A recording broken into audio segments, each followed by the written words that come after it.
सहनाववतु सहनौ भुनक्तु सह वीर्यं करवावहै तेजस्विनावधीतमस्तु मा विद्विषावहै।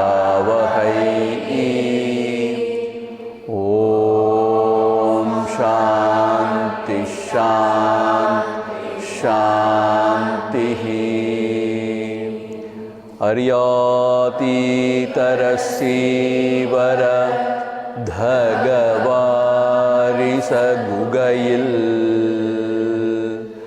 അറിവായിരമി പരമാത്തുമൻ അരുണാചലരമണൻ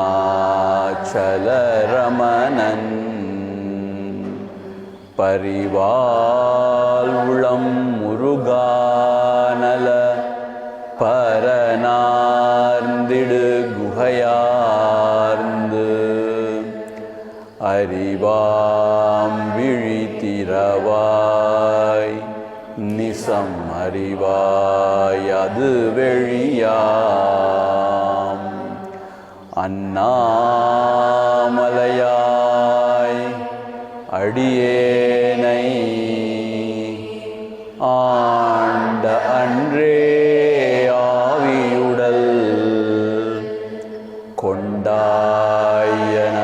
கொண்டாயனக்கோர் குறையுண்டோ குறையும் குணமும் நீயல்லால்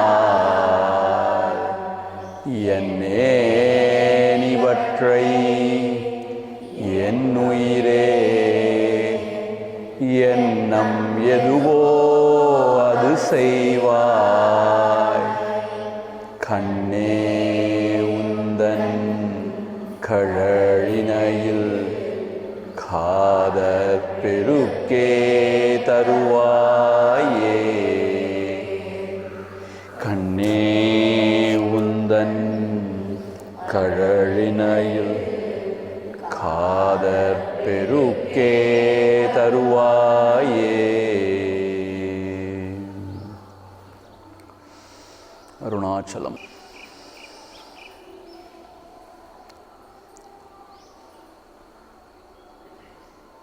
ஆக க்ரக்ஸ் ஆஃப் த உபதேசம் என்ன அப்படின்னு கேட்டால்,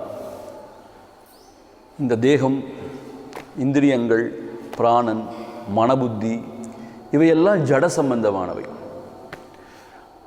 ஆகவே அது நான் கிடையாது.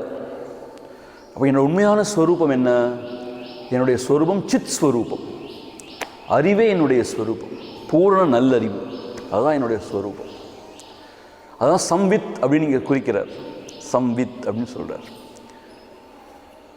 ஸோ ஆக நாம் இந்த ஜட சம்பந்தமான பொருள்களோடு சம்பந்தப்படாமல் எப்பயும் நம்முடைய ஆத்மாவாகிய அந்த சித் ஸ்வரூபத்தோடையே ஐக்கியமாக இருந்தோன்னா அந்த எல்லையில்லாத ஆனந்தத்தில் திளைக்கலாம்.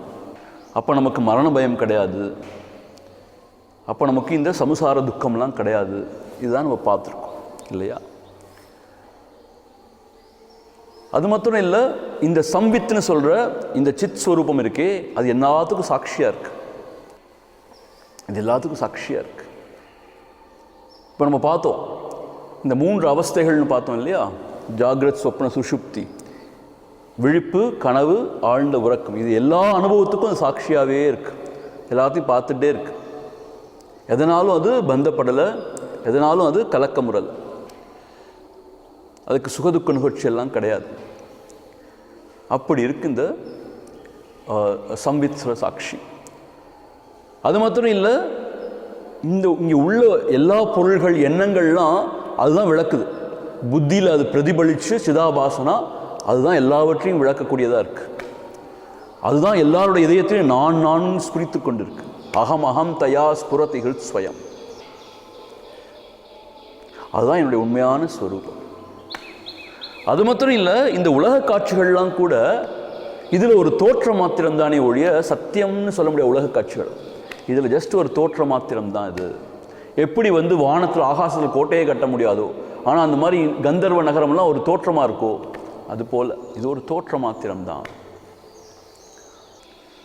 இது வரைக்கும் பார்த்தோம் இல்லை, இதெல்லாம் பார்த்தோம். அப்புறம் நேற்று ஒரு முக்கியமான இது சொன்னார். என்ன சொன்னார்னா, இது ஆனந்த ஸ்வரூபம், சுகஸ்வரூபம். எப்படி சொல்கிறோம் அது சுகஸ்வரூபம்னு? எப்படி சொல்கிறோன்னு கேட்டால், நமக்கு ஆனந்தத்தை கொடுக்கறதுனால தான் நம்முடைய மனைவி மக்கள்ங்கிற எல்லாரையும் நம்ம நேசிக்கிறோம். அதுதான் உண்மை. நமக்கு அவங்க ஆனந்தம் கொடுக்கறதுனால தான். அந்த நபருக்காக நம்ம அந்த நபரை நேசிக்கிறோம்னு சொல்ல முடியாது. அப்படி தான் நம்ம நினச்சிட்ருக்கோம், அப்படி தான் நம்ம டயலாக்லாம் பேசுகிறோம். ஆனால் ஆழ்ந்து சிந்திச்சோன்னா நம்முடைய ஆனந்தத்துக்காக தான் நம்ம எல்லாரையும் நேசிக்கிறோம். ரொம்ப துக்கம் ஏற்பட்டுச்சுன்னா நமக்கு அது கசந்து போயிடும். எதாக இருந்தாலும் சரி, எவ்வளோ பெரிய விஷயமா இருந்தாலும் சரி. ஏன்னா நம்முடைய ஸ்வரூபம் சுகஸ்வரூபம். துக்கம் நமக்கு அந்நியமானது. It's alien to us. ஆக எனக்கு சந்தோஷத்தை கொடுக்கறதுனால தான் அதை நேசிக்கிறேன். ஆனால் என்னை மாத்திரம் நான் காரணமே இல்லாமல் நேசிக்கிறேன். அப்படி பார்க்கும்போது தான் எனக்கு என்ன தோணுதுன்னு கேட்டால், நான் சுகஸ்வரூபமாக இருக்கணும், அதனால தான் என்னை நான் அப்படி நேசிக்கிறேன் இல்லையா? அதனால தான் நம்மளை சுகஸ்வரூபம்னு சொல்கிறாங்க. அதனால தான் இல்லை, நம்ம சுகஸ்வரூபம் தான். அதை ப்ரூவ் பண்ணுறதுக்கு ஒரு லாஜிக்கல் ரீசனிங் அதை யூஸ் பண்ணுறாங்க. You understand? இதனால தான் நம்ம சுகஸ்வரூபம் சொல்ல முடியாது. இந்த ஒரு விஷயத்தை அப்சர்வ் பண்ணுறோம் இல்லையா, இது ஒரு இன்ஃபரன்ஸ், இது ஒரு அத்தாட்சி நம்ம சுகஸ்வரூபம் சொல்கிறதுக்கு. ஆனால் ஆக்சுவலாக நாம் சுகஸ்வரூபம் தான். அது மாத்திரம் இல்லை, எல்லாம் அழிஞ்சு போனாலுமே இது அழியாததுங்கிறார். பிரளயம்னு சொல்லுவாங்களே, அந்த ஜெகத் உலகமே அழிஞ்சு போனாலும் சரி, இல்லை இந்த உடல் மனமெல்லாம் அழிஞ்சு போனாலும் சரி, அது அழியாத வஸ்துவாக சத் வஸ்துன்னு சொல்கிறாங்க. இந்த சத்தியம் ஞானம் அனந்தம்னு சொல்கிறாங்க. சத்தியமாக என்னன்னு கேட்டால், இந்த 3 காலங்கள்லையும் எது மாறாமல் அழியாமல் இருக்கோ அதான் சத்தியம்னு சொல்லுது. அதே மாதிரி 3 அவஸ்தைகள் சொன்னாலே, விழிப்பு, கனவு, ஆழ்ந்த உறக்கம், அதுலேயும் இது அழியாமல் அது பாட்டுக்கு சாட்சியாக இருந்துட்டுருக்கு. அதனால இது சத் அப்படின்னு சொல்கிறது. ஸோ இப்போ 3 விஷயம் பார்த்துருக்கோம். இதை முக்கியமாக என்ன அப்படின்னு கேட்டால், எல்லா உலக காட்சிகளுக்கும் அதிஷ்டானமாக இருக்குது, 3 காலத்துலேயும் அழியாமல் இருக்குது, மாறாமல் இருக்குது, 3 அவஸ்தைகள்லையும் இருக்குது. அதனால சத்துன்னு சொல்கிறோம். இருக்குன்னு சொல்கிறோம் இல்லையா, உள்ளது, அதான் சத் ஸ்வரூபம் அப்படின்னு சொல்கிறோம். சம்வித் அல்லது சித் ஸ்வரூபம் என்ன அர்த்தம்னு கேட்டால், எல்லாவற்றுக்கும் ஒளி கொடுத்து கொண்டிருக்கு அப்படின்னு அர்த்தம். எல்லாம் அறியறதுக்கு அறிவாக இருக்குது, எல்லாத்துக்கும் சாட்சியாக இருக்குது. அதனால அதை சித் ஸ்வரூபம்னு சொல்கிறோம். அது எல்லையில்லாத ஆனந்த ஸ்வரூபமாக இருக்குது. அது ஏன் ஆனந்த ஸ்வரூபம்னு பார்க்க போகிறோம். இன்னொரு ஐடியா இருக்குது. ஏன் ஆனந்த ஸ்வரூபங்கிறத இன்னும் சொல்ல போகிற விளக்கமாக. அது எல்லையில்லாத ஆனந்தமாக இருக்குது. இன்ஃபேக்ட் இந்த உலகத்தில் உள்ள எல்லா போகங்களும் அனுபவிச்சா கூட அந்த ஆனந்த சாகரத்தோட ஒரு சின்ன திவளை தான் சொல்கிறார். அப்படிதான் சொல்ற தட்சிணாமூர்த்தி அப்படின்னு சொன்னார். அது ஞானேஸ்வர் மகாராஜ் இன்னும் விவரமாக சொல்லுவார். ஞானேஸ்வர் மகாராஜ் என்ன சொல்லுவார்னா, சப்போஸ் லெட் அஸ் சே, உங்களுக்கு உலகத்தில் உள்ள எல்லா ஜீவன்களுடைய புலன்களும் கொடுக்கப்படுதுன்னு வச்சுப்போம். கண்ணு, காது, மூக்கு எவ்வளோ இருக்கோ இந்த உலகத்தில் அவ்வளவும் கொடுக்கப்படுது. இந்த உலகத்தில் உள்ள எல்லா போக பொருள்களையும் நீங்கள் அனுபவிக்கலாம், எவ்வளோ வேணால் எதேஷ்டமாக அனுபவிக்கலாம்ன்ற ஒரு சுதந்திரம் கொடுக்கப்பட்டிருக்கு. அதை நீங்கள் அனவரதம் இரவு பகலாக அனுபவிச்சுட்ருக்கீங்கன்னு வச்சுக்கோங்க, எவ்வளோ ஆனந்தம் கிடைக்கும். அந்த ஆனந்தம் நத்திங்கா இந்த பிரம்மானந்தத்தை பொறுத்த மட்டும். It's just a spec, it is just a bubble in the ocean. அந்த மாதிரி ஆனந்தம்ங்கிறாங்க. நினைக்க கூட முடியல நம்மளால. ஆனால் மகாத்மாக்கள்லாம் பார்த்தா அப்படி தெரியலையே சுவாமிஜி, இப்படி இருக்காங்களே அப்படின்னு கேட்டால் அது வேற விஷயம். அது நம்ம நினைக்கிற மாதிரியான ஆனந்தம் கிடையாது. அது இந்த கோக் அட்வர்டைஸ்மெண்ட்டில் வருதானே, ஓப்பன் ஹாப்பினஸ். கோக் குடித்தா உடனே ஹாப்பினஸ் வந்துடுமா, அந்த மாதிரியான ஹாப்பினஸ் இல்லை இது. மன சம்பந்தமானது இல்லை, மனதுக்கு அப்பால் உள்ளது. ஸோ அப்படிப்பட்ட ஆனந்த ஸ்வரூபம் நம்முடைய ஸ்வரூபம். ஸோ 3 விஷயங்கள் ஞாபகம் வச்சுக்கோங்க எப்பயும். அதாவது நம்முடைய உண்மையான ஸ்வரூபம் அழியாது. இந்த உடல் அழியலாம், ஏன் இந்த உலகமே கூட அழியலாம், ஆனால் ஸ்வரூபம் அழியாதுங்கிறது தான் நம்முடைய ரிஷிகளுடைய சித்தாந்தம். 2வது, எல்லாவற்றையும் அறியறதுக்கு ஒரு அறிவாக இருக்குது, அறிவு ஸ்வரூபமாக இருக்குது, எல்லாவற்றையும் அறிகிற சும்மா சாட்சியாகவும் இருக்குது, எதுலையும் சம்மந்தப்படாமல் இருக்குது. அப்புறம் சுகதுக்கங்கள் அது கிடையாது, அதை ஒட்டாது. 3வது, இது எல்லையில்லாத ஆனந்த ஸ்வரூபமாக இருக்குது. இந்த 3 விஷயங்கள்லாம் திரும்ப திரும்ப நம்மளுடைய மகாத்மாக்கள் சொல்கிறாங்க. ஆனால் நம்ம இந்த தேகத்தோட இந்திரியங்களோட சம்மந்தப்பட்டிருக்கிறதுனால நமக்கு அது விளங்க மாட்டேங்குது. என்ன விளங்குது? நாம் அழியக்கூடியவங்க நினச்சிட்டு இருக்கோம், செத்து போயிடுவோம் ஒரு நாளைக்குன்னு. ஒன்றா பிறந்திருக்கோம், ஒன்றா செத்து போயிடுவோம்னு நினச்சிட்டு இருக்கோம் நம்மளை பற்றி. அதனால் மரண பயம்லாம் நமக்கு இருக்குது. 2வது நம்ம முட்டாள் நினச்சிட்டு இருக்கோம். அப்படி கிடையாது. நம்ம முட்டாள்தான். நம்ம அறிவு ரொம்ப என்னது, போலியான அறிவு, ரொம்ப வரையறைக்கு உட்பட நினச்சிருக்கோம். அப்படி இல்லை. 3வது, துக்கம்தான் நமக்கு தெரியும், சுகம் கொஞ்சம் கொஞ்சம் எங்கேயோ தெரியுதே ஒழிய துக்கம்தான் ரொம்ப தெரியுது. இது காரணம், இந்த உடல் மனதோடு ஐக்கியப்பட்டு நான் ஜீவனா ஒரு அகங்காரியாக இந்த உலகத்தில் அலையிறேன். கர்மம் ஏதோ ஒன்று அனுபவிக்கணுங்கிறதுக்காக கர்மம் செய்கிறேன். அதோட பலாபலன்கள் திரும்பி வருது எனக்கு, இன்ப துன்பம் நிகழ்ச்சி, இப்படி உழன்று கொண்டு இருக்கேன். ஆனால் இதெல்லாம் விட்டுட்டு, ஜடசம்பந்தமான இந்த தேக இந்திரிய மனதெல்லாம் விட்டுட்டு ஸ்வரூபத்தை நிலை நின்னேன்னா, என்னோட உண்மையான ஸ்வரூபத்தை நிலை நின்னேன்னா அதுதான் மோட்சம். திரும்பி பிறந்து இறந்து அந்த மாதிரியான இதெல்லாம் கிடையாது, அனர்த்தங்கள்லாம் கிடையாது. இதுதான் க்ரக்ஸ் ஆஃப் த ஸ்டோரி. ஏன்னா நம்ம 2 நாள் படிச்சுட்டே வரோம் இல்லையா, என்ன தான் படிக்கணும்னு தெரியாமல் போயிடக்கூடாது தானே. நேற்று முன்னாடி தூங்கியிருந்தா கூட இன்றைக்கி கொஞ்சம் முழிச்சிட்டு இருக்கிற மாதிரி இருக்குது எனக்கு பார்க்க உங்களெல்லாம். ஸோ அதனால் முழிச்சிட்டு இருக்கும்போதே சில விஷயத்தை சொல்லிவிடுவோம் நான் பார்க்குறேன். நான் க்ரக்ஸ் ஆஃப் த ஸ்டோரி. ஏதாவது கொஞ்சம் டேக்அவே மாதிரி கொண்டு போகணும் தானே. கேம்புக்கு வந்து 4 நாள் ஸ்பெண்ட் பண்ணதுக்கு டேக்அவே மாதிரி ஏதாவது கொஞ்சம் ஞானத்தை எடுத்துகிட்டு போகணும் தானே. ஸோ அதனால் வி சம்மரைஸ்ட் இட். இப்போ எத்தனாவது ஸ்லோகம் பார்க்க போகிறோம்? 25.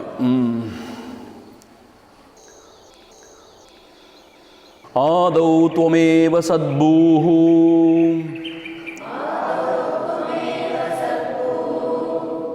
அவிசேஷரூபஹ த்வத்தோதிதம் ஜகதிதம் சவிசேஷஜாதம் त्वय्येव तिष्ठति तथा त्वयिच्छावसाने संलीयते झलनिधाविव बुद्बुदादिः आदौ त्वमेव सदभूः अविशेषरूपः त्वत्तोदितं जगदिदं सविशेषजातं त्वय्येव तिष्ठति तथा त्वयि चावसाने संलीयते झलनिधाविव बुद्बुदादिः.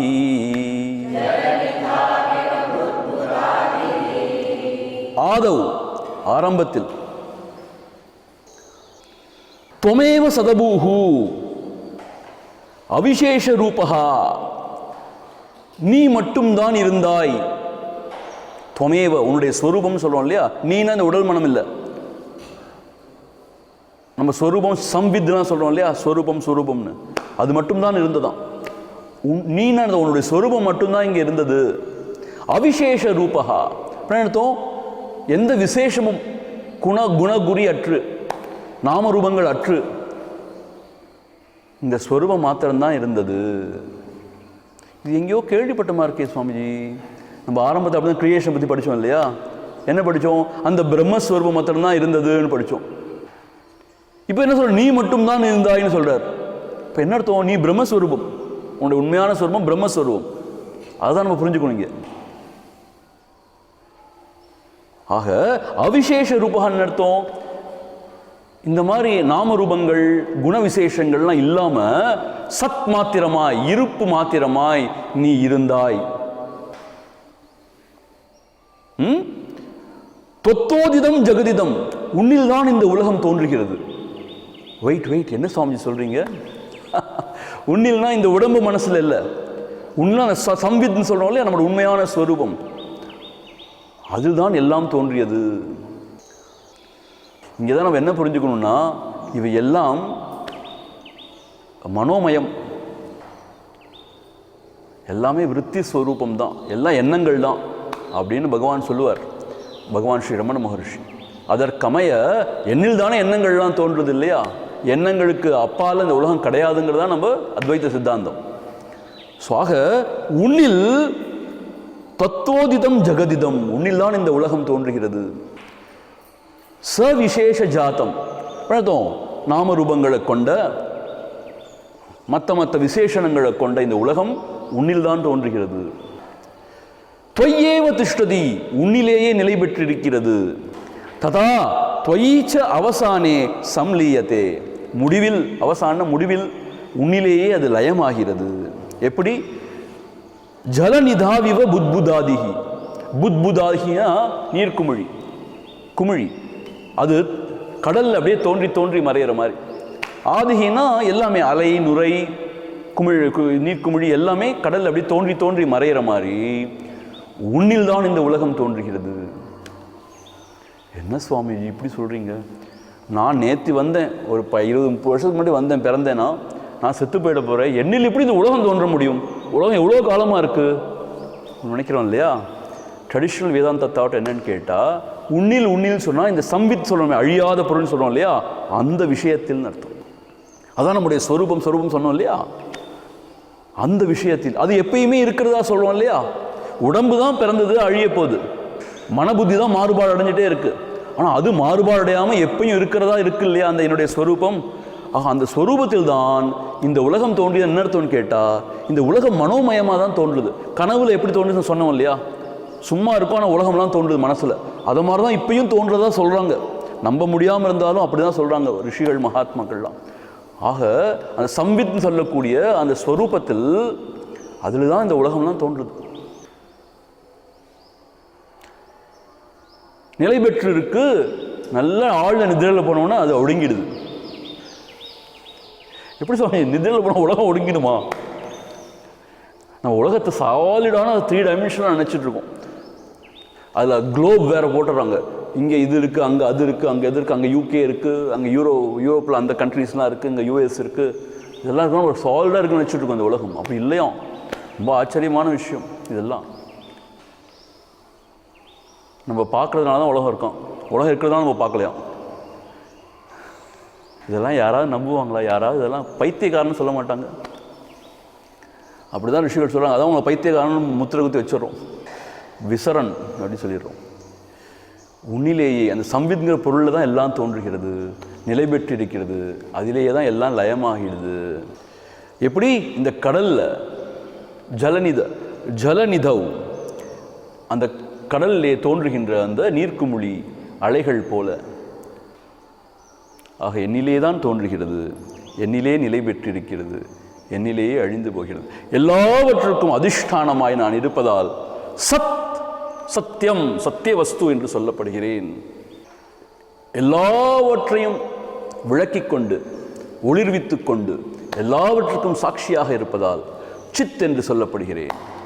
எந்த வரையறையும் இல்லாமல் நான் மட்டுமே இரண்டற்ற பொருளாய் இருப்பதால் ஆனந்தம் என்று என்னுடைய சொரூபத்தை சொல்லலாம்.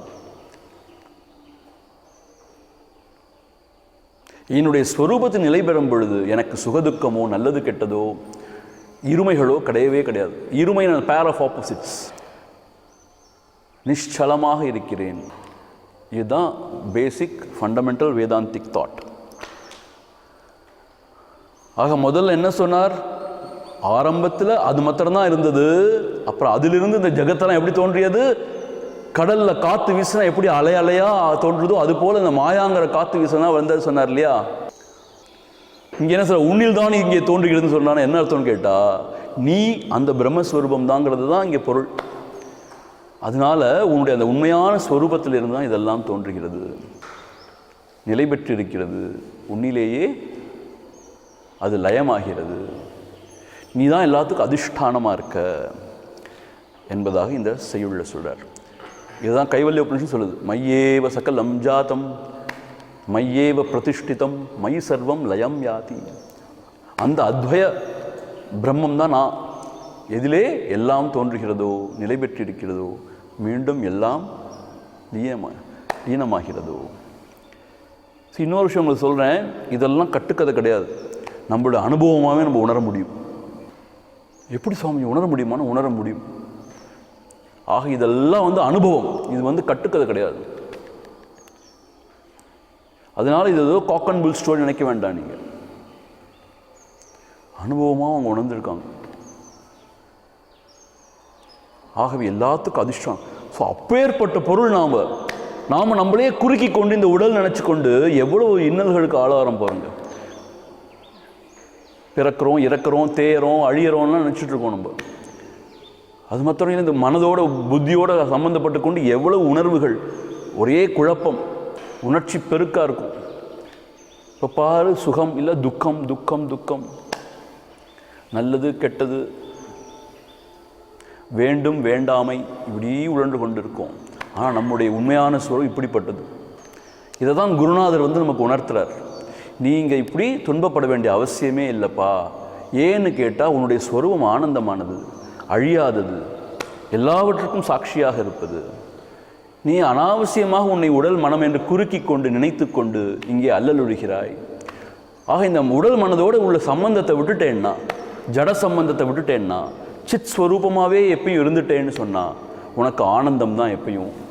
உனக்கு எந்த குறைவும் இல்லை, உனக்கு அழிவில்லை, உனக்கு எந்த இன்ப துன்ப நுகர்ச்சியும் கிடையாது. நீ பரிபூரணன், நீ சுதந்திரன் இப்படின்னு குருநாதர் சொல்கிறார். இதை அறிவிக்கிறார் குருநாதர். அதனால தான் அவர் அவ்வளோ விசேஷமாக போற்றப்படுகிறார். இதாவது நமக்கு எப்படி தெரியும் இதை பற்றி? ஸ்ருதி மாதா ரொம்ப கருணையோட தாயை போல சொல்கிறான்னு சொல்கிறோம் இல்லையா? ஆனால் அந்த ஸ்ருதி மாதா சொல்கிறதையும் யாராவது இன்டர்பிரட் பண்ணணும். நமக்கு அனுபவத்தோடு உரசி பார்த்து இன்டர்பிரட் பண்ணி நமக்கு சொன்னால் தான் அது நமக்கு விளங்குது. அதனால் குருநாதர் எடுத்து சொல்கிறார்.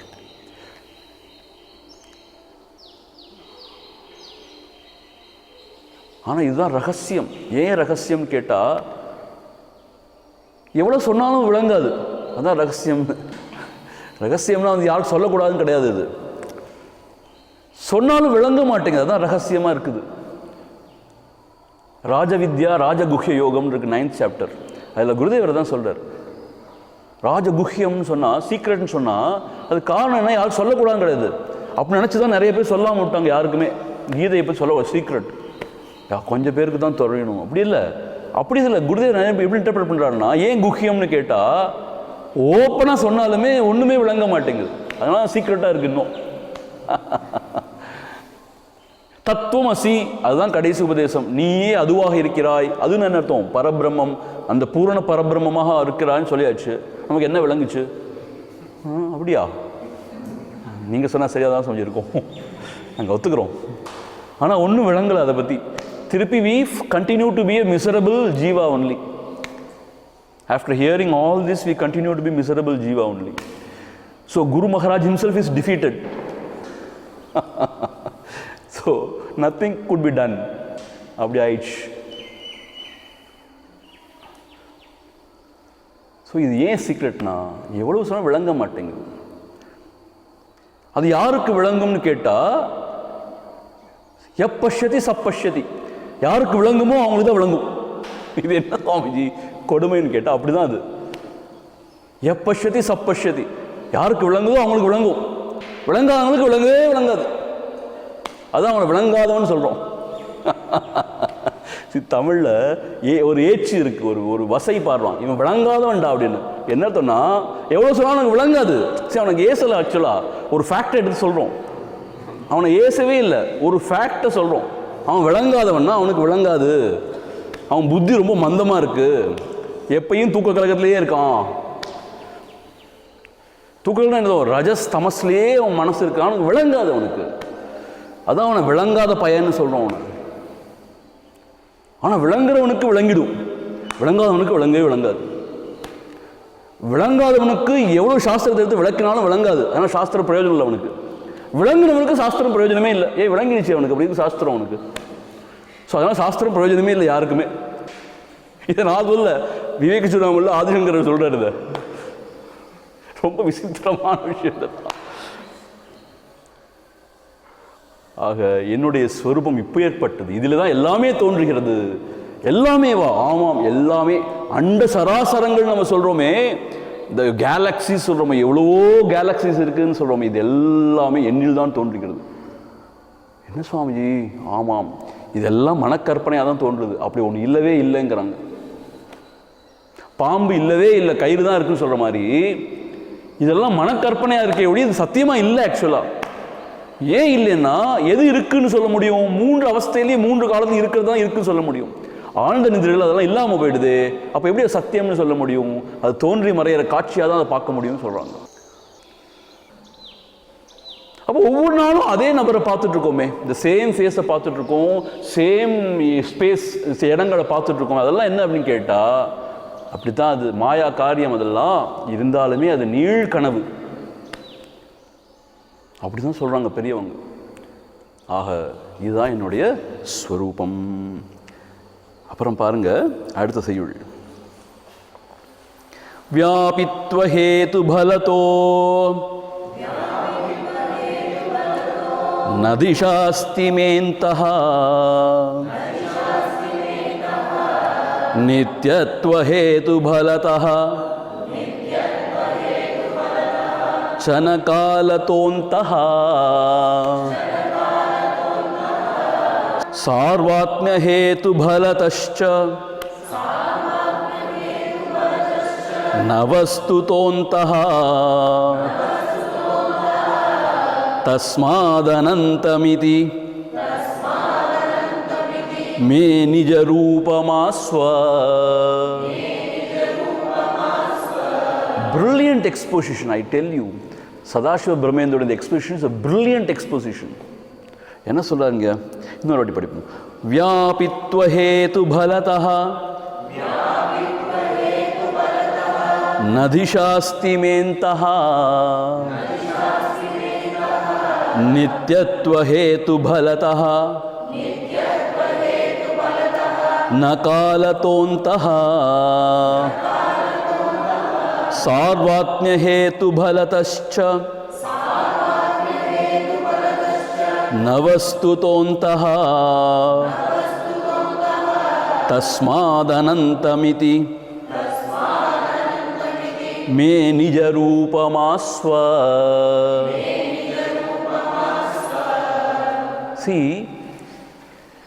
நாம இருக்கோமே, நாம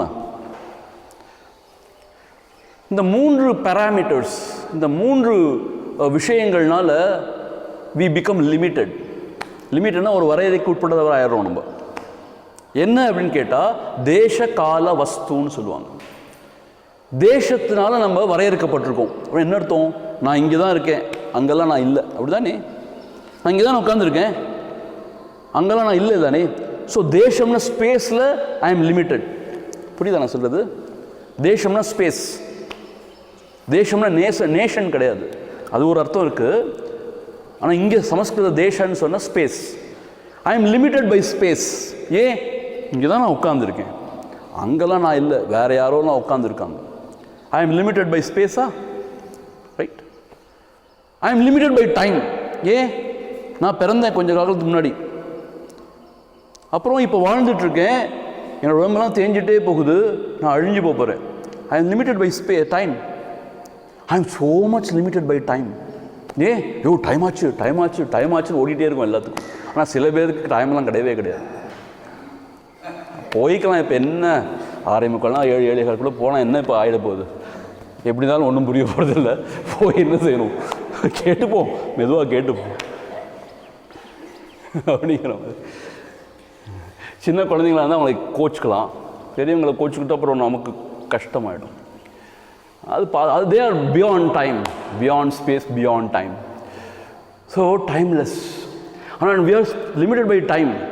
ஏன் இன்டர்மீடியட் பை டைம்னு கேட்டால், நம்ம ஒரு காலத்தில் இல்லாமல் இருந்தோம் அப்படிதான் நினைக்கிறோம். நம்ம பிறந்த நாள் இன்று பிறந்த நாள் அப்படின்னு எடுத்தோம், ஒன்றா பிறந்துடுறோம் நம்ம. அப்புறம் கண்ணீர் அஞ்சலி, ஒரு நாள் இறந்து போயிட்டார் அவர், என்னை எப்படி பிரிஞ்சு போயிட்டாரு, என்னை இப்படி நடுவில் விட்டுட்டு போயிட்டாரு, நான் என்ன செய்வேன். அவர் போனதுக்கு அங்கே அழலை, ஆக்சுவலாக என்னை விட்டுட்டு போயிட்டாரு, இப்போ நான் என்ன செய்வேன் அழலாங்க. பாருங்க, நான் நேற்று என்ன சொன்னேன், நமக்காக தான் எல்லாம் நேசிக்கிறோம் சொன்னோம். ஏன் அழறோம், என்னையை விட்டுட்டு போயிட்டாரு, இப்படி இனி நான் என்ன செய்வேன். ஸோ ஒருத்தர் இறந்து போயிட்டார், நம்மளும் இறந்து போகிறோம் கட்டாயம் நினைக்கிறோம், நம்ம ஷுவராக நினைக்கிறோம். ஏன் எல்லாரும் இறந்து போகிறத பார்க்குறோம், எல்லாரும் சொல்லுவாங்க நீயும் இறந்து போகிறேன்னு, நாமளும் இறந்து போகிறோம்னு நினைக்கிறோம். we are limited by time and we are limited by objects. Objects, நான் குரங்கு கிடையாது. எப்படி சாமி சொல்கிறீங்க அப்படி? நான் குரங்கு கிடையாது, நான் வாத்து கிடையாது, நான் இந்த மலை கிடையாது, நான் மனுஷன், நான் ஒரு சுவாமி, நான் ரமண ஸ்வரூபானந்தா. என்ன எப்படி குரங்குன்னு நீங்கள் சொல்ல முடியும்? சிரிக்கிற, சொல்ல முடியுமா? எப்படி வாத்துன்னு சொல்ல முடியும், மலைன்னு சொல்ல முடியுமா? So there are different objects. So I am limited. ஏன்னா நான் இவ்வளோ இந்த ஆப்ஜெக்ட் தான், நான் சேத்தனமான வஸ்து தான் எடுத்தோம், நான் லிவிங் பீயிங், நான் ஜட வஸ்து கிடையாது. ஐ am limited. C, that is the limitation. ஆனால் இங்கே என்ன சொல்கிறார் தெரியுமா? அதான் பிரில்லியன்ட் எக்ஸ்போசிஷன் சொல்கிறேன். இந்த 3 பேராமீட்டர்ஸும் என்னை வரையறுக்காதுங்கிறார். அது காரணமும் சொல்கிறார். அதனால அனந்தன்கிறார், எல்லை இல்லாதவன்கிறார். அனந்தன்னா எல்லை இல்லாதவன், எந்த வரையறைக்கும் ஆட்படாதவன். பாருங்க என்ன சொல்றான்னு கேட்டா, வியாபித்துவ ஹேத்து பலதா. வியாபித்துவம்னு என்ன அர்த்தம்? எல்லா இடத்துலையும் நான் நீக்கமர நிறைஞ்சிருக்கேன். இந்த உடல் நினைச்சா நான் இங்கே தான் இருக்கேன், நான் உடல் மனம் இல்லையே. அந்த சம்வித்னு சொல்ற அந்த ஸ்வரூபம் அப்படிங்கிற ஒரு நிலைமையில வரும்பொழுது அது இல்லாத இடமே இல்லை, அது நீக்கமர நிறைஞ்சிருக்குங்கிறாங்க. அதான் சொல்லுவோம், கடவுள் நீக்கமர நிறைஞ்சிருக்காரு, எல்லா இடத்துல இருக்காரு சொல்றோம் இல்லையா? ஸ்வரூபம் அது இல்லாத இடமே இல்லைங்கிறதுனால அது ஸ்பேஸ், தேசத்தால் வரையறுக்கப்படவில்லை. இப்போ நம்ம உடம்பு நினைச்சனால தேசத்தால் வரையறுக்கப்பட்டிருக்கோம். இதுதான் என்னுடைய பவுண்டரி. இங்கே ஸ்பேஸ் இருக்கு, அப்புறம் இங்கே மனிதர்கள்லாம் உட்காந்துருக்காங்க, சேர்லாம் இருக்கு. we are limited by ஸ்பேஸ்னு ஆயிடுது. ஆனால் இவர் என்ன சொல்றாங்க, என்னுடைய உண்மையான சம்வித்ங்கிற அந்த சத் ஸ்வரூபத்தில் நான் இருக்கும் பொழுது என்ன ஆயிடுது, அது நீக்கமர நிறைந்து இருக்குது எல்லா இடத்துலையும். அதனால I am not limited by space. அதே மாதிரி நித்தியத்துவ ஹேத்து பலதஹாச்ச, நான் எப்பொழுதுமே இருக்கிறேன். என்னுடைய உண்மையான ஸ்வரூபம் என்ன, அழியாததுன்னு சொன்னோம் இல்லையா? எப்பொழுதுமே இருக்கிறேன். இருக்கிறேன் என்பதுதான் என்னுடைய ஸ்வரூபம். ஆகவே I am not limited by time. காலத்தோ ந அந்தஹா. அப்போ என்ன அர்த்தம்னு கேட்டால், நான் இல்லாத நேரமே இல்லை. அப்போ நான் பிறந்தேன்னு சொல்ல முடியாது, இறப்பேன்னு சொல்ல முடியாது. I am not limited by time. In fact அனுபவங்கள் ஏற்படுது, ஒரு அனுபவத்துக்கும் இன்னொரு அனுபவத்துக்கும் ஏற்படுற இடைவெளி தான் டைம்னு சொல்லுவாங்க நம்மளுடைய வேதாந்திக் டெக்ஸ்டில், தாட்டில். எனக்கு அனுபவமே கிடையாது, ஆகவே டைம்ங்கிற கான்செப்டே கிடையாது எனக்கு. இப்போ நம்ம ஆழ்ந்த நிதிரையில் நமக்கு டைம்ங்கிற கான்செப்ட் இருக்கா? நல்லா தூங்கிட்டு இருக்கும்போது நமக்கு டயத்தை பற்றின ஒரு ஐடியா இருக்கா? இல்லை. ஏன்? அங்கே அனுபவங்களே இல்லை. அனுபவங்கள் இல்லாத போது டைம்ங்கிற கான்செப்டே கிடையாது. அனுபவங்கள் வர வர தான் ஒரு அனுபவத்துக்கு இன்னொரு ஒரு இடைவெளி இருக்க தான் டைம்ங்கிற கான்செப்டே வருதுன்னு ஃபிசிக்ஸ் என்ன சொல்லுதுன்னா, இன்டர்வல் பிட்வீன் 2 ஈவெண்ட்ஸ்ன்னு சொல்லுது. ஆனால் வேதாந்த சாஸ்திரம் இன்டர்வல் பிட்வீன் 2 எக்ஸ்பீரியன்ஸ்னு சொல்லுது. இந்த எக்ஸ்பீரியன்ஸையும் சேர்த்துக்கிறோம், ஆனால் ஈவெண்ட்டில் அதை ஒரு அப்ஜெக்டிவாக தான் பார்க்குறோம். அதனால் ரொம்ப ஃபால்ட்டி அந்த டெஃபினிஷன். பட் இந்த டெஃபினிஷன் இன்டர்வல் பிட்வீன் 2 எக்ஸ்பீரியன்ஸ்னு சொல்லும்போது அதுதான் ஐன்ஸ்டீன் சொல்கிறார். ஒரு வயசான பாட்டி இல்லை தாத்தாவோட பேசிகிட்டு இருந்தா ரொம்ப போர் அடித்தாங்கன்னா, ஐயோ ஏன் இப்படி நொந்து கொள்கிறாங்க, டைமே போகாது நமக்கு. இப்போ டைம் ரொம்ப ஸ்ட்ரெச்சாக இருக்கும். அதுவே ஒரு பையன் தன்னுடைய லவர் பெலவட் அவளோட பேசிகிட்டு இருக்கான், பார்த்தா 3 மணி நேரம் ஆச்சு, 3 நிமிஷம் மாதிரி ஓடி போயிடுச்சு. எப்படி 3 நிமிஷம் ஓடி போச்சு? ரொம்ப சுவாரஸ்யமாக இருக்குது. அந்த அனுபவம் ரொம்ப சுவாரஸ்யமாக இருக்கிறதுனால 3 நிமிஷத்தில் ஓடி போன மாதிரி தெரியுது, ஆனால் 3 மணி நேரம். ஆக இது மனதில் தான் இருக்குது பாருங்கள் டைம்ங்கிற concept. So interval between two experience ரொம்ப நல்லதாக இருந்துச்சுன்னா டைம் வந்து அப்படியே ஃப்ளைஸ். ரொம்ப மோசமாக இருந்துச்சுன்னா அதான் நிறைய பேர் இந்த வேதாந்த சாஸ்திரம் இந்த மாதிரி கிளாஸஸில் டயத்தை பார்த்துட்டு இருப்பாங்க. இன்னும் ஆகலையா? முந்தியெல்லாம் டிக் டிக்னு ஓடிட்டு இருக்கோம். இந்த மிஸ்டர் பீன் மாதிரி ஓடலையான்னு தெரியாது. ஏன்னா போர் அடிக்குது. என்ன ஒன்றும் விளங்கி தொலைய மாட்டேங்குது. உட்காரவும் உள்ள கீழே கால் மரத்தும் போது குறுக்கு வலிக்குது. இது என்னடாப்பா இந்த டார்ச்சர். என்னமோலாம் ஆசை வார்த்தை காமிச்சு நம்ம கூப்பிட்டாங்களே கேம்புக்கு. சரி நம்ம ஃப்ரெண்ட்ஸ் எல்லாம் வராங்கன்னு வந்தோம். ஆனால் இப்படி நான் எதிர்பார்க்கவே இல்லை. சுவாமிஜி 1 மணி நேரம் கிளாஸ்னா 1.25 மணி நேரம் போகுது, 1.5 மணி நேரம் போகுது. அவர் நினைச்சதான் செய்கிறார். இப்போ டைம் போல என்ன அர்த்தம்னா ரொம்ப போர்டு. எனக்கு அதான் கோவமாக ஒரு யாரும் டயத்தை பார்த்தாங்கன்னா நான் அவ்வளோ மோசமாக பேசுகிறேன். நான் ஏன் டயத்தை பார்க்கணும் நீங்கள்? இல்லை சுவாமி எங்களுக்கு பசிக்குது. அதுவே அரட்டை அடிங்க. நைட்டு உட்காந்து உங்கள் ரூமில் உட்காந்து 2 மணி ஆனாலும் தெரியாது, 3 மணி நேரம் தெரியாது. தூங்க போகும்போது தெரியும், ஆஹா 2-3 மணி ஆயிடுச்சா, சரி அப்போ நாளைக்கு மெடிடேஷன் விட்டுருவோம். இருக்கவே இருக்குது மெடிடேஷன், அதை விட்டுருவோம். அப்புறம் குழந்தைய காரணங்காச்சு கிளாஸையும் விட்டுருவோம், எல்லாத்தையும் விட்டுருவோம். கடைசியில் ஞானம் எல்லாத்தையும் விட்டுட்டா. அப்படின்னா நீங்கள் சொல்கிறீங்க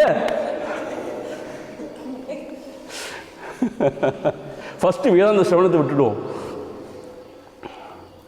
ஸோ ஆக டைம்ங்கிறது என்னன்னு கேட்டால் இன்டர்வல் பிட்வீன் டூ எக்ஸ்பீரியன்சஸ். அங்கே எக்ஸ்பீரியன்ஸே கிடையாதுன்ற நிலைமை ஒன்று இருக்குது. அதனால அங்கே டைம் கான்செப்டே கிடையாது. இதுதான் சத்தியம். எஃபர்ட்லெஸ் எக்ஸிஸ்டன்ஸ்னு என்ன அர்த்தம்? முயற்சியே இல்லை. அதனால டைம்ங்கிற கான்செப்ட், முயற்சி இருக்கிறதுனால டைம்ங்கிற கான்செப்டே இருக்குது. முயற்சி இல்லாத நிலைமையில் டைமே கிடையாது. சுசுகமாக முயற்சியே இல்லாமல் ஆனந்தமாக இருக்கும்போது எதுக்கு டயத்தை பற்றி பேச்சு வரணும்?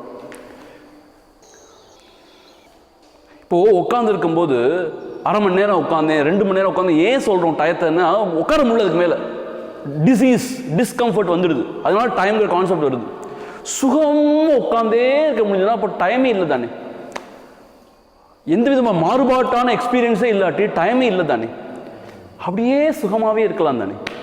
அதனால் இந்த சம்பித்துன்னு சொல்கிற இந்த பொருளில் எந்த அனுபவமும் இல்லாதனால, அனுபவிப்பவன் அனுபவிக்கப்படும் பொருள் அனுபவம் எதுவுமே இல்லாததுனால, ஒரே படித்தாய் ஆனந்தமாக இருக்கிறதுனால அங்கே டைம்ங்கிற கான்செப்டே கிடையாது.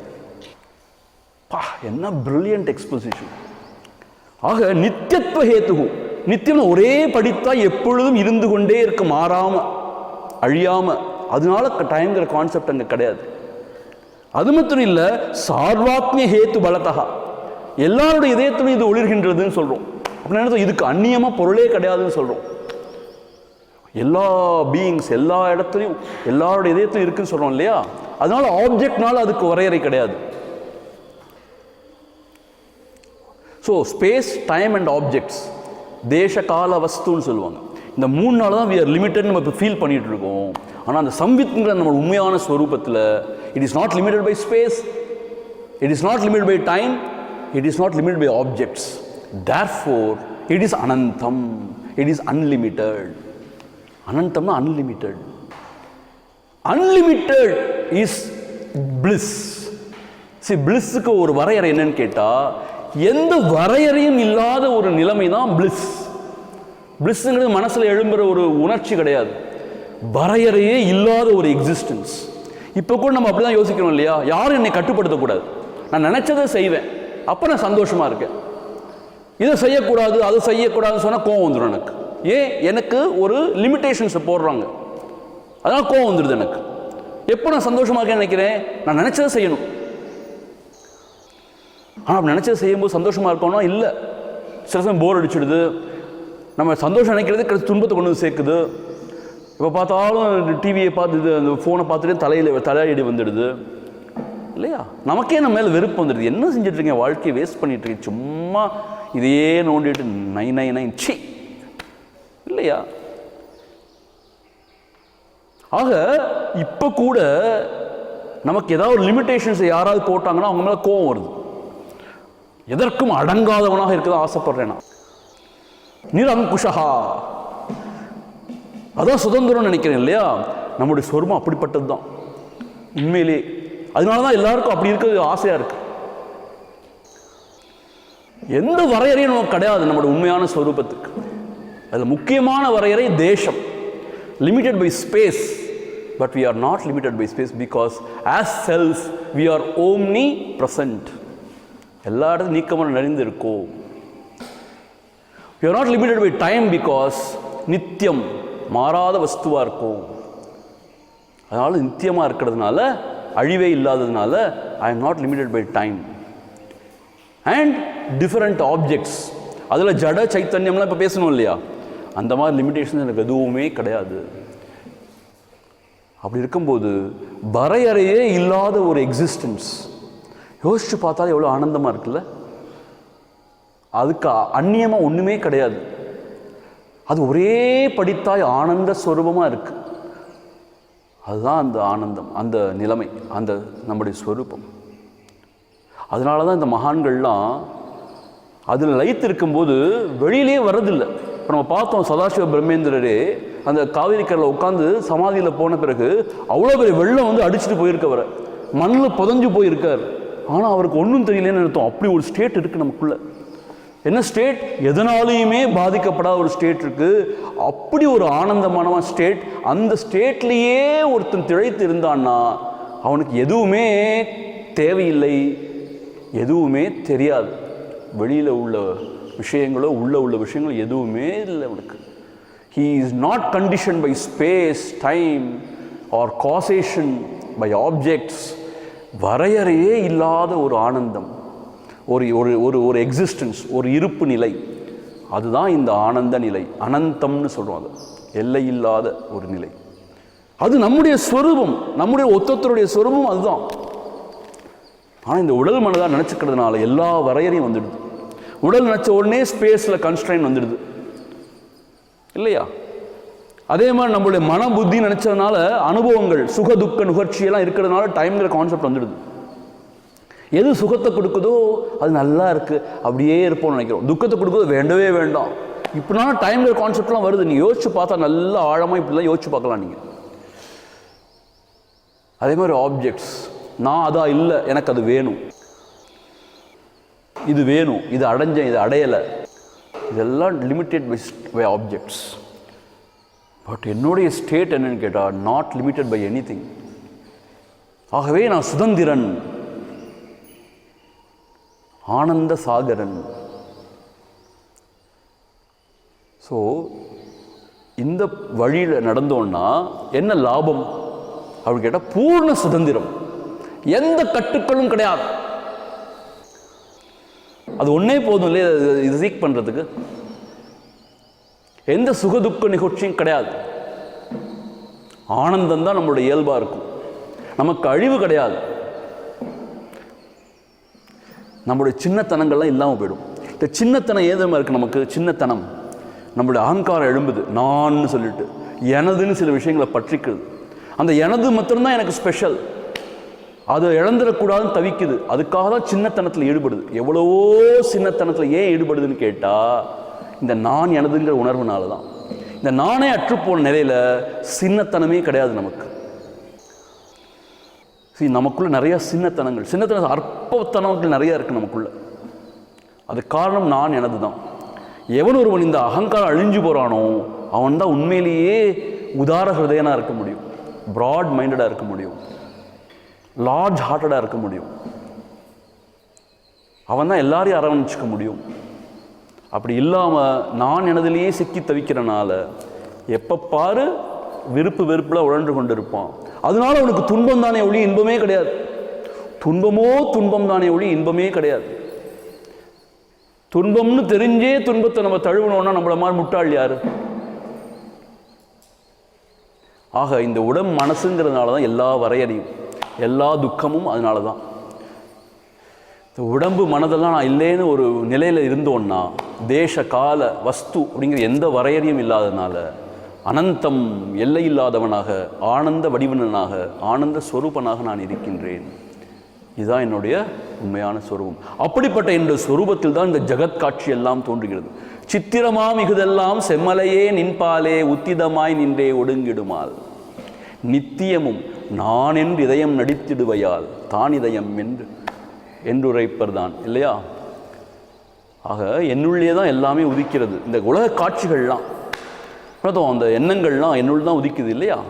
எண்ணங்களுக்கு அப்பால உலகமே கிடையாதுங்கிறது தான் சித்தாந்தம். என்னுள்ளே தான் எல்லா எண்ணங்களும் உதிக்கிறது, என்னுள்ளே தான் எல்லா எண்ணங்களும் இருக்கிறது, எல்லாம் அமிழ்ந்து போகிறது.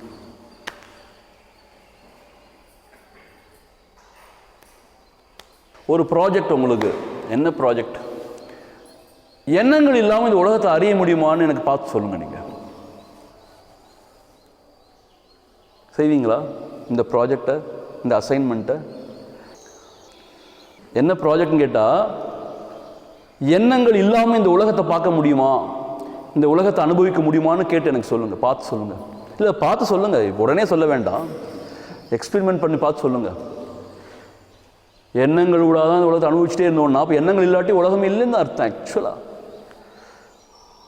ஆனால் இது நம்ப முடியாத ஒரு சத்தியம், ஏற்றுக்கொள்ள முடியாத விஷயம். எண்ணங்கள் தானே இந்த உலகம். எப்படி எல்லாருக்கும் அப்படி எப்படி ஒரே மாதிரி தெரியுது? இந்த எல்லாருங்கிற கான்செப்டே எண்ணம் தான். வெயிட் 1 minute, அப்போ எல்லாரும் இல்லையா? இப்போ யாருக்கு சுவாமி பேசிட்டு இருக்கீங்க? அதான் எனக்கும் தெரியலை உண்மையிலேயே. யார் பேசிட்டு இருக்கான்னு தெரியல, யாருக்காக பேசிட்டு இருக்காங்கன்னு தெரியல, ஏன் பேசுகிறோன்னு தெரியல. ஆனால் பேசிகிட்டே இருக்கேன்னு என்ன அர்த்தம்? அது ஏதோ ஒரு பிராரப்த கர்மம் எப்படியா சொல்ல வேண்டியிருக்கு. அந்த பிராரப்தம் முடிஞ்சு போச்சுன்னா பேசாமல் விட்டுருவோன்னு நினைக்கிறேன். நேமா தெரியல. நான் பேசுகிறேன்னு நினைக்கிறதும் நான் பேசலைன்னு நினைக்கிறது ரெண்டுமே பந்தம் தான் இல்லையா? சரி பேசுகிற வரைக்கும் பேசிட்டு போட்டும் இவர் அப்படின்னு விட்டுட்டோம். நான் சரி. ஆக இந்த எண்ணங்கள் எல்லாம் எழாத ஒரு நிலை இருக்குது, ஆனந்தமான நிலை, எந்த வரையறையும் இல்லாத நிலை. அந்த நிலை தான் நம்முடைய ஸ்வரூபம், உண்மையான நிலை. அந்த நிலையிலேயே அனவரதம் திளைத்திருந்தாங்கன்னா அவங்க அப்படி ஆனந்தத்தை அனுபவிச்சு கொண்டு எந்த விதமான சின்னத்தனங்களும் இல்லாமல் உதார ஹிருதயர்களாக அவர்தான். நோக்கு திசையெல்லாம் நானன்றி வேறில்லை, நோக்க நோக்க களியாட்டம், பாரதியாருடைய வசனங்கள். நோக்கு திசையெல்லாம் நாமன்றி வேறில்லை, நோக்க நோக்க களியாட்டம். என்ன அர்த்தம்? எல்லாமே நான் தான், ஸ்வரூபம் தான். ஆகவே எல்லார் மேலே அப்படி ஒரு அன்பு, ஒரு கருணை எல்லாமே உண்டாகுமா அந்த ஞானிக்கு. சமதிருஷ்டி, ஒன்றா பார்க்குற தன்மை, அப்படி எல்லாம் உண்டாகும் அவருக்கு. அப்படிப்பட்ட ஒரு உன்னதமான நிலை இருக்குது. அதை நம்ம சாஸ்திரம் எடுத்து சொல்லுது, அதுக்கான வழியையும் காமிக்குது. ஒரு தாய் குழந்தைக்கு உபதேசிக்கிற மாதிரி ஸ்ருதி மாதா நமக்கு உபதேசிக்கிறா. இந்த வழியில் போனால் என்ன சொல்லியிருக்கா இந்த முறை? ஜட சம்பந்தமான விஷயங்கள் நான் இல்லைன்னு விளக்கிட்டு, நான் அறிவு ஸ்வரூபமான சித் ஸ்வரூபமான ஸ்வரூபம் தான் என்னுடைய ஸ்வரூபங்கிறத விளங்கி கொண்டு வாழ்ந்தோன்னா போதும், அவ்வளோதான் சொல்லியிருக்கா. இந்த சம்சார சாகரத்தை தாண்டத்துக்கான பிளவம் தோணின்னு சொல்லியிருக்கார் இல்லையா குருநாதர். அவ்வளோதான் விஷயம். அதையே தான் பகவான் என்ன சொல்கிறார்? நான் யாருன்னு கேளு, ஸ்ட்ரெயிட்டாகவே சொல்கிறார். நான்கு சித் ஸ்வரூபம் என்னன்னு விசாரி பாரு உள்ள. அது நான்கு உணர்வு எங்கே ஒடுங்குதோ அதுதான் அது. உதிக்கும் இடத்தில் ஒடுங்கி இருத்தல், அது கண்மமும் பக்தியும் முந்தி பெற, அது யோகமும் ஞானமும் முந்தி பெறன்னு சொல்கிறார். ஸோ ஆதிசங்கரர் விரித்து சொல்கிறத பகவான் சுருக்கமாக ஒரே வார்த்தையில் சொல்கிறார். ஆனால் ரெண்டுமே ஒன்றே தான் சொல்கிறாங்க, வேற வேற சொல்லலை. அப்ரோச் தான் கொஞ்சம் வித்தியாசமாக இருக்கே ஒழிய சப்ஸ்டன்ஸ் எல்லாம் ஒன்றே தான். சரியா? ஆகவே நான் எந்த வரையறைக்கும் ஆட்படாதவன். இதெல்லாம் சொல்லிட்டு இப்போது கன்க்ளூட் பண்ண போகிறார் குருநாதர் தன்னோட உபதேசத்தை. 27 கன்க்ளூட் பண்ணிடுறாரா? இப்போ இன்றைக்கி சாயங்காலம் என்ன செய்யுது, நாளைக்கெல்லாம் என்ன செய்யுது சுவாமிஜி? கவலைப்படாதீங்க, சிஷ்யன் தன்னுடைய அனுபவத்தெல்லாம் சொல்லணும் தானே. இப்போ ஏவம் நிரந்தர சமாதிவசான் நிராதிஹி ஞானாக்னிதக்தசஹ காரண ஜன்ம பீஜஹ ஆவிர்பவன் நிஜசுக அனுபவைக திருப்தஹ பிரம்மைவ நூனமிஹ சம்பவசி த்ருவம் துவம். இது போகிறதுக்கு முன்னாடி வித்யானந்தகிரி சுவாமியோடைய ஒரு வாசகத்தை நான் படிக்க விரும்புகிறேன். ரொம்ப அழகாக இருக்குது. ஆகையால் பிரம்மேந்திரரின் உபதேசத்தின்படி நாம் நினைக்க வேண்டியது இவ்வளவுதான். ரொம்ப சங்கிப்தமாக எசன்ஸை இங்கே சொல்கிறார் சுவாமி வித்யானந்தகிரி சுவாமிகள். ரொம்ப எசன்ஸாக சொல்கிறார். ஆனால் இதுக்கு மேலே சத்தியம் ஒன்றுமே கிடையாது. அது 4 வரியில் அற்புதமாக சொல்லிட்டார். I was so impressed with these 4 lines. உலகம் என்னிடத்தில் தோற்ற மாத்திரம், நான் கேவல அறிவு ஸ்வரூபம், நான் சச்சித் ஆனந்தம் அனந்தம் ஆகியவற்றை சொரூபமாக உடையவன் என்ற தீர்மானத்துடன் இருக்க வேண்டும். ஹோல் வேதாந்த சாஸ்திரத்தோட சாரம் இதுதான்.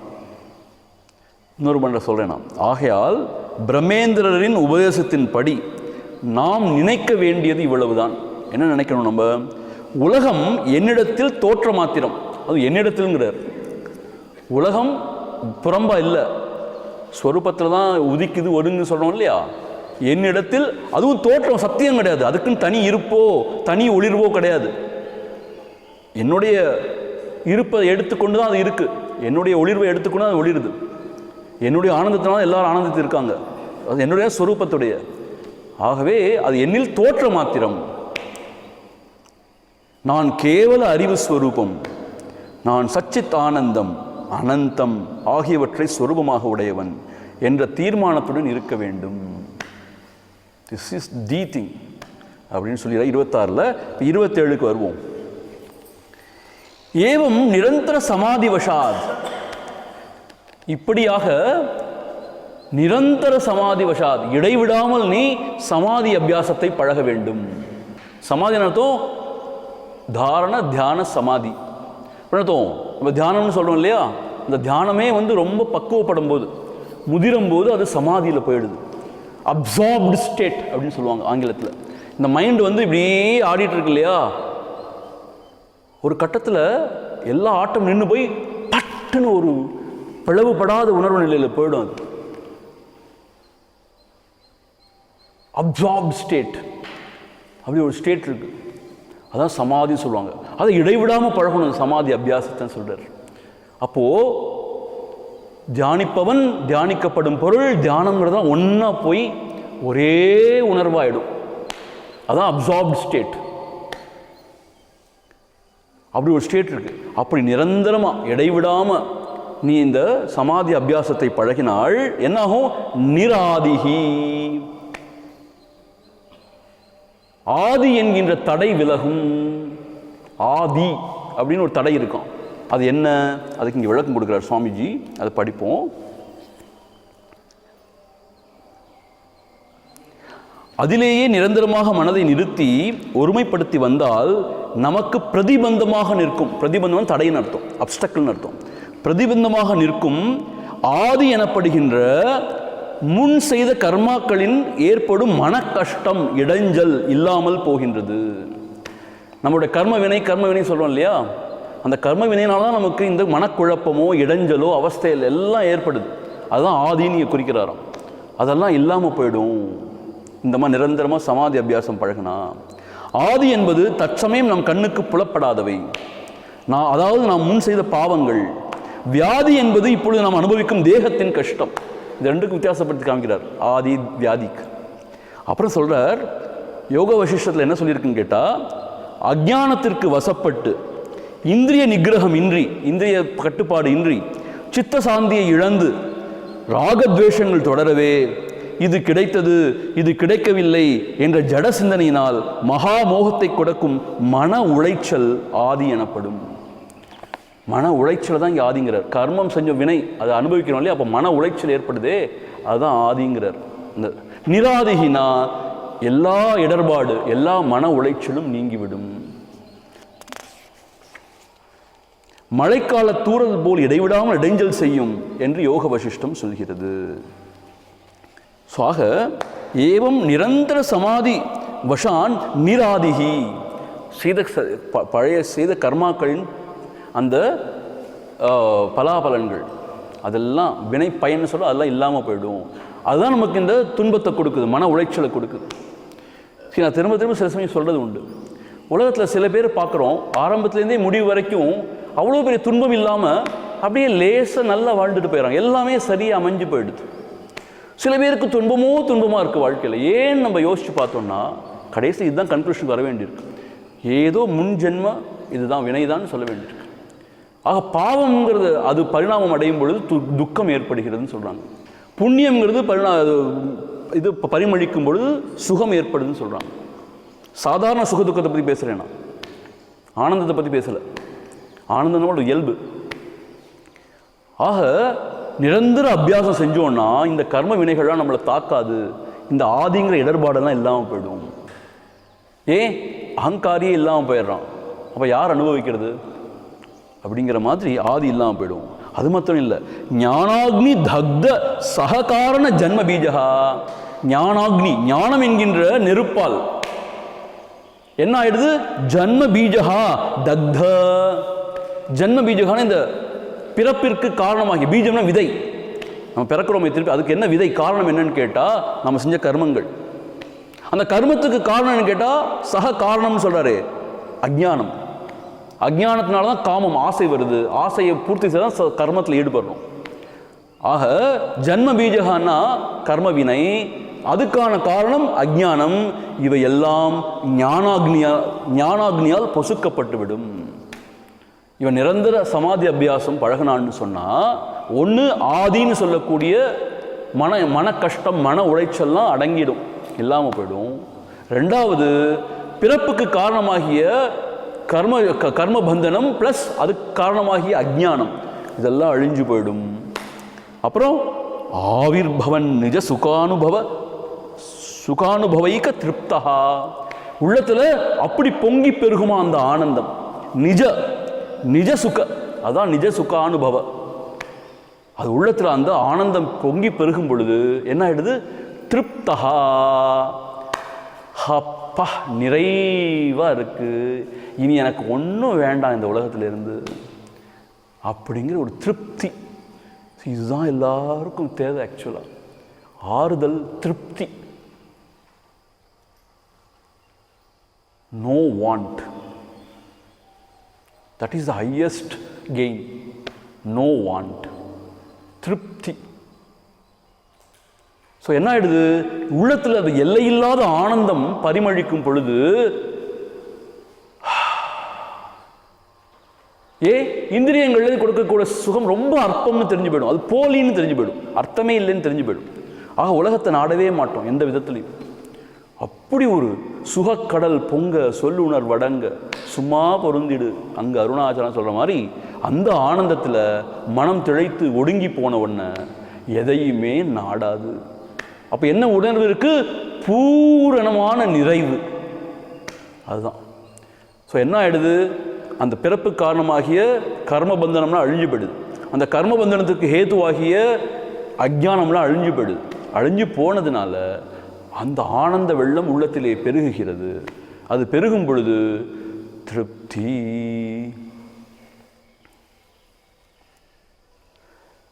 அப்புறம் பிரம்மைவ நூனமிக சம்பவசி துருவம் துவம். இங்கே இகன்னா இங்கே பிரம்மைவ சம்பவசி, நீ பிரம்மமாகவே இருப்பாய், அந்த பரம்பொருளாகவே இங்கே இருப்பாய். துருவம் உறுதியாக, நீ துவம்னா நீ அப்படியே பிரம்மமாகவே இங்கே இருப்பாய், திகழ்வாய். இப்போ உடல் மனதோட ஜீவனா இருக்கும் இல்லையா? ஜீவபாவத்தோடு இருக்கும். அதுதான் இந்த சுகதுக்க நிகழ்ச்சியெல்லாம் நமக்கு இருக்கு. அல்லல்லாம் இருக்குது, நமக்கு மனக்குழப்பம்லாம் இருக்குது, இப்போ பாரு அலைபாஞ்சிட்டே இருக்கு மனசு. இப்படி சமாதி அபியாசம் பழகி இந்த பிறப்புக்கு ஹேத்துவான கர்மபந்தனம் அஜ்ஞானம்லாம் அழிஞ்சு போனால் ஆனந்த வெள்ளம் பெருகி திருப்தனாகி, எதுவுமே எனக்கு வேண்டாம், பரிபூர்ண திருப்தனாக நான் இருக்கேன் அப்படின்னு சொல்லி அந்த பிரம்ம நிலையிலேயே நீ திளைப்பாய். இது உறுதி. துருவம்ங்கிறார். துருவம்னா இது உறுதி.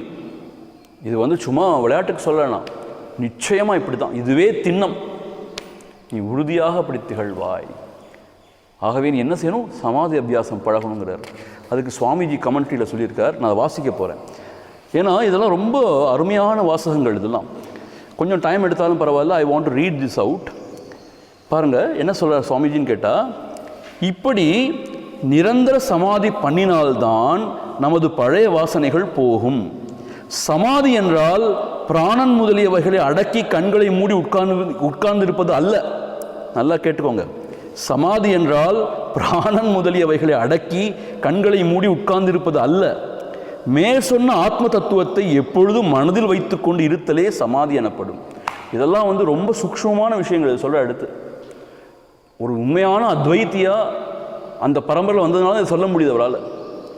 ஏன்னா இந்த உலகத்தில் நிறைய குழப்பங்கள் தான் இருக்குது. இந்த யோகம், ஞானம், பக்தி எல்லாத்தையும் கிச்சடி பண்ணி குழப்பி எதுவுமே உருப்படாமல் போகிறவங்க தான் நிறைய பேர் இருக்காங்க. இந்த மாதிரி தெளிவாக சொல்கிறது கொஞ்சம் பேர் தான் இருக்காங்க. என்ன தெளிவு கொடுக்குற பாருங்க. சமாதி என்றால் பிராணன் முதலியவைகள் அடக்கி கண்களை மூடி உட்கார்ந்திருப்பது அல்ல.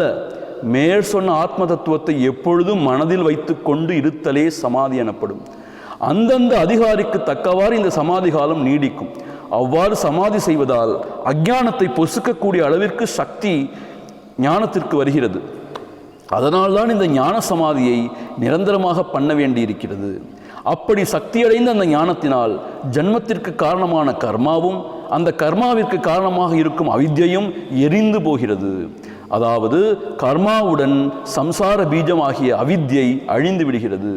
மீண்டும் மீண்டும் ஜன்மம் எடுப்பதற்கான காரணம் கர்மா. கர்மாவிற்கு காரணம் ஆசை, காமம். ஆசைக்கு காரணம் அவித்யை. ஆக கர்மாவுக்கு காரணம் ஆசை, ஆசை காரணம் அவித்யை.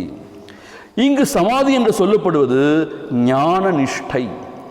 யார் இந்த நிஷ்டையை செய்ய முடியும்? உலக விவகாரத்தை எவன் மிகவும் குறைத்து கொள்கிறானோ அவன்தான் ஞான நிஷ்டையில் நிரந்தரமாக ஈடுபட முடியும். இதெல்லாம் மறுக்கவே முடியாத உண்மைகள். No compromise. எவன் இந்த நிஷ்டையை செய்ய முடியும்? உலக விவகாரத்தை எவன் மிகவும் குறைத்து கொள்கிறானோ அவன்தான் ஞான நிஷ்டையில் நிரந்தரமாக ஈடுபட முடியும். இப்படி சமாதி செய்து கொண்டே வந்தால் நமது உண்மையான ஸ்வரூப சுகம் தானே வெளிப்படும். ஒருவனது ஞான நிஷ்டை சம்சார பீஜம் மீண்டும் முளைக்காதவாறு நன்கு வறுக்கப்பட்ட அளவிற்கு வந்திருப்பது அவனது நிஜ சுகம் தானாகவே வெளிப்பட ஆரம்பிக்கும் போதுதான் தெரியும். அந்த ஸ்வசுகத்தில் ஆத்மாவிலேயே ஒன்றி நித்திய திருப்தி அடைந்தவனாக ஆகிவிட்டால் அவன் நிச்சயமாக இங்கேயே பிரம்மமாகவே பிரம்மத்தை அறிந்ததால் ஆகின்றான். அப்படி நிரந்தரமா சமாதி அபியாசம் பழகினா அந்த ஆதிங்கிற தடையும் நீங்கும். அது மாத்திரம் இல்லை, பிறப்பிற்கு காரணமாகிய கர்ம தழைகள் அஞ்ஞானம் எல்லாம் நீங்கும். உள்ளத்திலே ஆனந்த வெள்ளம் பெருகும். அதனால பரம திருப்தி, பரம சௌக்கியம், பரம திருப்தி உண்டாகும். அதனால் அவன் பிரம்மஸ்வரூபமாகவே இங்கே திகழ்வான். நம்ம ஏன் தெரியுமா அதர்மத்தில் ஈடுபடுறோம்? ஆசையினால தான். அளவு கடந்த ஆசை, பேராசை. அதனால தான் அதர்மத்தில் ஈடுபடுறோம். நான்கிற பொல்லாத்தனத்தினால, எனதுங்கிற உணர்வால் தான் அதர்மத்தில் ஈடுபடுறோம். இப்போது இவருக்கு நான் எனதுங்கிற உணர்வும் அற்று போயிடுது, ஆசைகளே இல்லாமல் போயிடுது. அப்போ எதுக்காக இவர் அதர்மத்தில் ஈடுபடுவார்? பரம திருப்தி, எதுவுமே தேவையில்லைங்கிற திருப்தி. இப்போ நான் அடிக்கடி சொல்கிற உதாரணம் இதுதான். உங்களுக்கு நல்ல அறுசுவை விருந்து பரமாறி இருக்காங்க. உங்களுக்கு எதெல்லாம் விருப்பமோ அதை எதேஷ்டமாக போட்டிருக்காங்க. நல்லா சாப்பிடுப்பா, நீ கவலைப்படாத எதை பற்றியும், அப்புறம் பார்த்துப்போம், நல்லா சாப்பிடுங்கிறாங்க. நல்ல வயிறு முட்டை சாப்பிட்டோம், திருப்தியாக மூக்கு பிடிக்க சாப்பிட்டோன்னு சொல்லுவான் இல்லையா? எங்கள் ஆச்சாரி தான் சொல்லுவார். அப்புறம் என்ன அர்த்தம்னு கேட்டால், என்னப்பா சாப்பிட்டேன்னு கேட்டால் எடுத்து காமிப்பானான் ஜாங்கிரியை. ஏன்னா அது வரைக்கும் இருக்கும், ஜாங்கிரி வரைக்கும், இது வரைக்கும் இருக்கும்.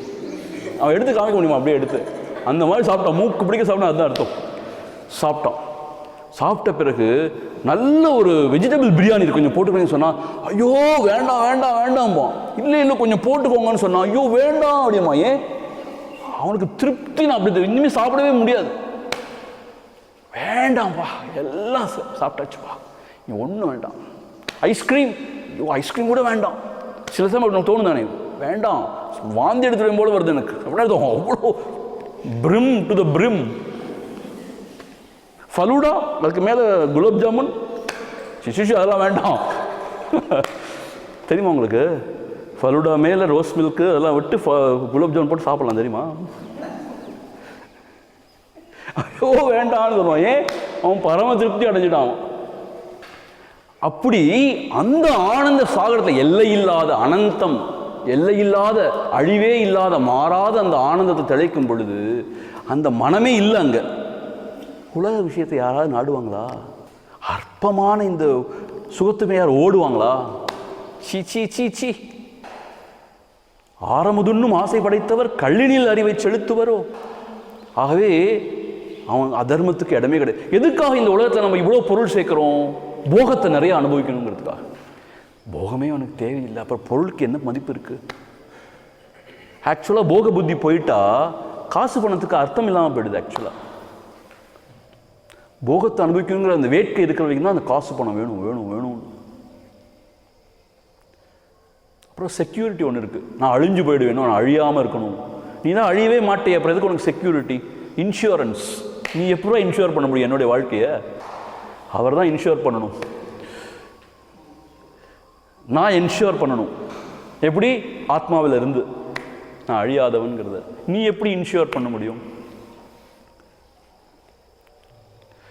ஆக அப்படி ஒரு நிலைமையில் இருக்கும் பொழுது அவனுக்கு இந்த உலகத்து மேலே நாட்டமே இருக்காது. அந்நியத்தை நாடாதிருத்த, அப்போதான் உண்மையான வைராக்கியம். அப்படி இருக்கும் பொழுது அவன் எதுக்கு அதர்மம் செய்ய போகிறான்? அதனால தான் அவனுக்கு விதி நிஷேதமே கிடையாது. அவனுக்கு ஒன்றும் அகங்காரம் கிடையாது, மமகாரம் கிடையாது, அதர்மத்தை ஈடுபடவே மாட்டான். அவனுக்கு ஆசைகள் கிடையாது, அதனால் அதர்மத்தை ஈடுபடவே மாட்டான். அவனுக்கு எல்லா இடத்திலும் எல்லா பொருள்களும் தன்னையே பார்க்குறான். அதனால் அவனுக்கு சமதிருஷ்டி இருக்குது. அதனால் அவன் அகங்காரம் இல்லாததுனால, சமதிருஷ்டி இருக்கிறதுனால அதர்மமே அவனுக்கு கிடையாது. அதனால் அவனுக்கு விதி நிஷேதமே கிடையாது. அப்படி ஒரு நிலையில் அந்த ஞானி எப்பொழுதும் திளைக்கின்றான். பிரம்மைவ நூனமிக சம்பவசி துருவம் துவம். ஆகவே நீ பிரம்மமாகவே எப்பொழுதும் திளைப்பாயாக, இது உறுதி. ஆக சமாதி அபியாசம் பழகினா உள்ளத்தில் உள்ள ஆனந்தம் பெருகி நீ திருப்தனாகி எப்பையும் பிரம்மஸ்வரூபமாக இருப்பாய், இது உறுதி என்று சொல்லி இங்கே குருநாதர் இதை நிறைவு செய்கிற அவரோட உபதேசத்தை. இப்போ அடுத்த செயல் என்ன சொல்கிறாங்கன்னு கேட்டால், இத்தம் கிரா விமலயா பரசௌக்கியதாத்ரியா வாசா குரோஹோ விமதிதா கில சம்சயௌகஹ சிஷ்ய சமாதி பரிசீலன தீக்ஷ்ண திவ்ய ஞானாசி கண்டித பவாக்ய விஷுத்ரமோ பூத். இத்தம் இவ்வாறாக குரோஹோ வாச்சா, குருவினுடைய அந்த வாக், அந்த உபதேசத்தை, எப்படிப்பட்டது அந்த உபதேசம்?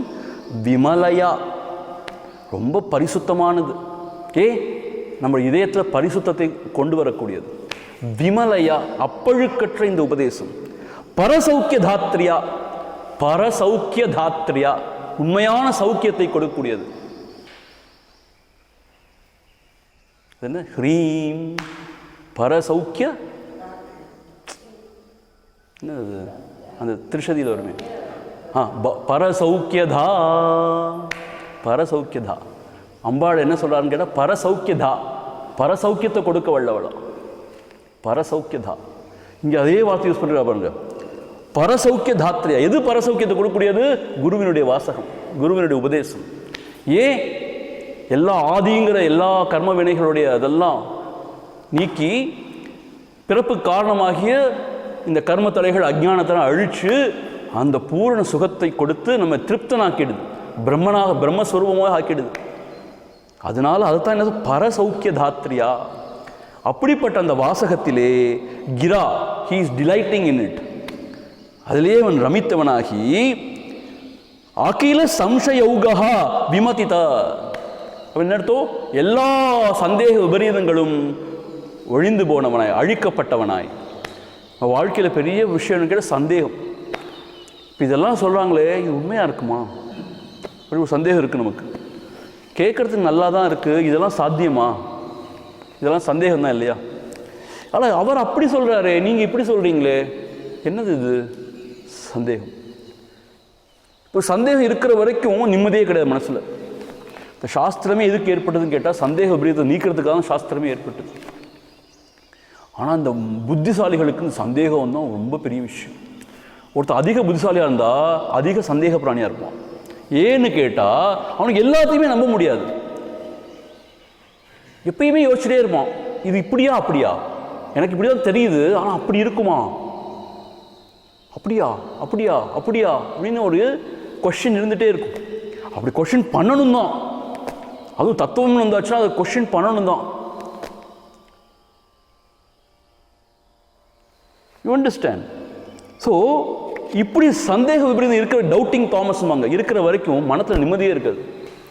சரி, அதனால தான் ரொம்ப எளிமையானவங்க ரொம்ப சந்தோஷமாக இருக்காங்க. பாமரர்கள் சொல்கிறோம் இல்லையா, அவங்க ரொம்ப பரவாயில்ல, சந்தோஷமாக இருக்காங்க. புத்திசாலிகள் தான் ரொம்ப கஷ்டப்படுறாங்க. ஸோ எங்கள் ஆச்சாரியர் சொல்லுவார், இன்டலெக்சுவல் பீப்புள் சஃபர் இன்டெலிஜென்ட்லிம்பர். Intellectual people suffer intelligently. உண்மது. இந்த சந்தேக விபரீதங்கள்லாம் நீங்கியவனாய். எதனால சந்தேகம் நீங்கிச்சு? போனுக்கு குருவினுடைய அந்த அப்பழுக்கற்ற வார்த்தை வசனங்களால், பரசௌக்கியத்தை தரக்கூடிய அந்த வசனங்களால் எல்லா சந்தேக விபரீதங்களும் நீங்கியவனாய். அது மட்டும் இல்லை, சிஷ்யா சமாதி பரிசீலன தீக்ஷ்ண திவ்ய ஞானாசி கண்டித பவாக்கிய விஷுத்ருமோ அபூத். பா, ஒரே வார்த்தை, பெரிய வார்த்தையாக போட்டார். அப்படி இது என்ன சொல்றாருன்னு கேட்டா, விஷத்ருமோ அபூத். விஷத்ருமோனா விஷ விருட்சம், விருட்சம்னா மரம். விஷ விருட்சத்தை வெட்டி எறிந்தான். எதை வச்சு வெட்டி எறிந்தான்? ஞானாசி கண்டித. ஞானாசின் அர்த்தம் ஞான வாழாள். ஞானம் என்கின்ற வாழால் அந்த விஷ விருட்சத்தை கண்டித்த, வெட்டி வீழ்த்தினான். அந்த ஞான வாழ் எப்படிப்பட்டது? சமாதி பரிசீலன தீக்ஷ்ண திவ்ய ஞானாசி. சமாதி அபியாசம் பழகினதுனால தீக்ஷ்ண, நன்றாக கூர்த்தீட்டப்பட்ட திவ்யமான அருமையான அற்புதமான அந்த ஞான வாழாள் விஷ விருட்சத்தை, சம்சாரம் என்கின்ற விஷ விருட்சத்தை கண்டித அபூத்து, வெட்டியவனாக ஆனான். இப்போ இந்த உபதேசம்லாம் கேட்ட பிறகு என்னாச்சு? அவனோட சந்தேக விபரீதங்கள்லாம் நீங்கி விட்டது. சந்தேகம் நீங்கினா என்ன ஆயிடும் தெரியுமா? மனசு அடங்கிடும்.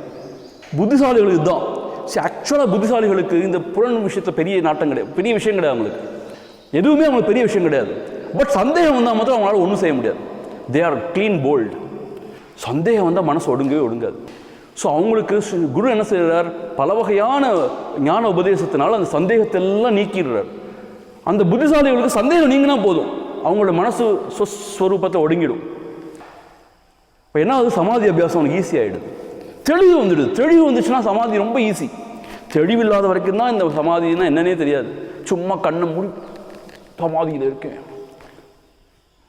அதெல்லாம் சரி வராது. தெளிவு வந்துடுது அவனுக்கு. சந்தேகம்லாம் அழிஞ்சு போகணும்னா தெளிவு வந்துடுது அவனுக்கு. இப்போ சமாதியில் அவன் இருக்கக்கூடியதாக இருக்குது. அந்த சமாதி சீலம்னு அந்த ஒழுக்கம்னு சொல்கிறாங்க. அந்த ஒழுக்கத்தினால் கூர்த்தீட்டப்பட்ட திவ்யமான அந்த ஞானாசி, ஞான வாழினால் சம்சாரம் என்கின்ற அந்த விஷ விருட்சத்தை கண்டித்த, வெட்டியவனானான். சம்சாரத்தை விக்ஷமாக தான் அங்கே கீதையிலும் சொல்லப்பட்டிருக்கு. ஊர்தமும் உலம தஷாகம் சொல்லப்பட்டிருக்கு இல்லையா? அது தலைகீழாக இருக்கும் அந்த விருட்சம். எப்படிலாம் சொல்லப்பட்டிருக்கு. அசங்க சஸ்திரேன திருடேன சித்வான்னு சொல்லப்பட்டிருக்கு. அசங்கம் என்கின்ற ஞான வாழாள் திருடேன சித்வா. அதை ஒரே வெட்டி போட்டணுங்கிறார் பகவான் ஸ்ரீ கிருஷ்ணர். இங்கேயும் அதே தான் சொல்றார். ஞான வாழாள் அந்த சம்சாரம் என்கின்ற விஷ விருட்சத்தை வெட்டியவனானான். எப்படிப்பட்ட ஞான வாழாள்? சமாதி அபியாசம் பழகி கூர்த்தீட்டப்பட்ட ஞான வாழாள், திவ்யமான ஞான வாழாள். அப்படி சமாதி அபியாசம் ஏன் பழக முடிஞ்சது? குருவினுடைய அப்பழுக்கற்ற உபதேசத்தினால சந்தேகம்லாம் நீங்கிடுச்சு. அவனுக்கு தெளிவு பிறந்தது. தெளிவு தான் குருவுடைய பிரசாதம். தெளிவு பிறந்துடுச்சுன்னு சொன்னால், திட்ட தெளிவாக எல்லாம் விளங்கிடுச்சு சொன்னால், மனம் உட்கார்ந்த உடனே ஒடுங்கிடும். ஏன்? ஒன்றுமே இல்லை இங்கே ஸ்வரூபத்தை தவிரன்னு சொல்லியாச்சுன்னா, அதை உறுதியாக நம்ம தெளிஞ்சிட்டோம்னா சந்தேக விபரீதம் இல்லாமல். ஆனால் சந்தேகம் வந்துட்டே இருக்கும். இவர் எப்படி சொல்கிறாரு ஒன்றுமே இல்லைன்னு? எவ்வளோ இருக்குது இந்த உலகத்தில், எல்லாரும் இருக்காங்களே, எப்படி யாரும் இல்லைன்னு சொல்ல முடியும்? எப்படி எண்ணிலேயே தோன்றுறது? என்ன பைத்தியக்காரத்தனம்! இப்படி சந்தேகம் இருக்கிற வரைக்கும் மனம் ஒடுங்குமா? எல்லா சந்தேகம் ஒழிஞ்சிடுச்சு. தெளிவுனா தெளிவு, அப்படி ஒரு தெளிவு கிடச்சிச்சுன்னா மனசு ஏன் எங்கெங்கே போகுது? அப்படியே சாந்தமாயிடும் மனசு. அப்படியே சாந்தமாக இருக்கிற அந்த தன்மையினால் கூர்தீட்டப்பட்ட ஞான வாழாள் சம்சாரம் என்கின்ற விஷ விருட்சத்தை வெட்டியவனானான். ரெண்டுத்தோம் அந்த பிரம்மஸ்வரூபத்திலே திளைக்க ஆரம்பிச்சிட்டான். இனி அந்த பிரம்மஸ்வரூபம் தான் திளைக்கிறான் இல்லையா, அந்த அனுபவத்தை எடுத்து சிஷ்யன் சொல்ல போகிறான். 27 செய்யுளோட குருவோட உபதேசம் முடிஞ்சு போச்சு. இப்போ 28வது செய்யுள்ள சிஷ்யனுக்கு என்ன நடந்ததுன்னு சொல்றார். சிஷ்யன் குருவோட உபதேசத்தினால அவனுக்கு என்ன நடந்ததுன்னு சொல்றார். சந்தேக விபரீதம் நீக்கிச்சு. இதுதான் குருவினுடைய வேலை, தெளிவை கொடுக்கிறது, சந்தேக விபரீதங்கள்லாம் நீக்குவது. அப்புறம் அவன் சமாதி பழகணும். பழகின பிறகு அதால் கூர்த்திட்டப்பட்ட ஞான வாளை கொண்டு அவன் இந்த சம்சாரமாகிய விஷவிருட்சத்தை வெட்டி வீழ்த்தினான். பிரம்மஸ்வரூபமாகவே திளைத்தான். அப்படிப்பட்ட அந்த சிஷ்யன் இனி தன்னுடைய அனுபவத்தை 29வது செய்யுள்லேருந்து எடுத்து சொல்ல போகிறோம். இது வரைக்கும் 43 வரைக்கும். இப்போ நம்ம பார்த்தோம் குருவோடைய உபதேசம் இப்படி இருக்குன்னு. சிஷ்யனுடைய அனுபவம் இன்னும் பயங்கரமாக இருக்குது. இன்னும் ரொம்ப அதிசூக்ஷமாக எடுத்து சொல்லலாம் சில விஷயங்கள்லாம். I tell you, it is a really eye opener for me. சில விஷயங்கள்லாம் ரியல் ஐ ஓப்பனர். இது ஒரு மகா ஞானியால் அதிலேயே திளைத்தவனாலும் இந்த மாதிரி அனுபவங்களை தெளிவாக எடுத்து சொல்ல முடியும். சந்தேகமே இல்லாமல் கிளியராக சொல்ல முடியும். அதே நம்முடைய சுவாமிகளும் ரொம்ப அழகாக விளக்கமாக சொல்லியிருக்கார். அதாவது சதாசிவ பிரம்மேந்திரர் சொன்ன கருத்துக்களை தன்னுடைய அனுபவத்திலே தீட்டி சுவாமி அழகாக கமெண்ட்ரி கொடுத்துருக்கார். அதனால தான் விளங்குது நமக்கு. அப்படி இல்லாமல் அதே டைரெக்டாக படித்த சிஸ்டம் விளங்காது. ஸோ அழகாக விளக்கம் கொடுத்துருக்கிறதுனால நல்லா விளங்குற மாதிரி இருக்கு. அதை நம்ம நீ பார்ப்போம். ஓம் பூர்ணமத பூர்ணமிதம் பூர்ணாத் பூர்ணமுதச்யதே பூர்ணஸ்ய பூர்ணமாதாய பூர்ணமேவாவசிஷ்யதே. ஓம் சாந்தி சாந்தி சாந்தி. ஹரிஹி ஓம்.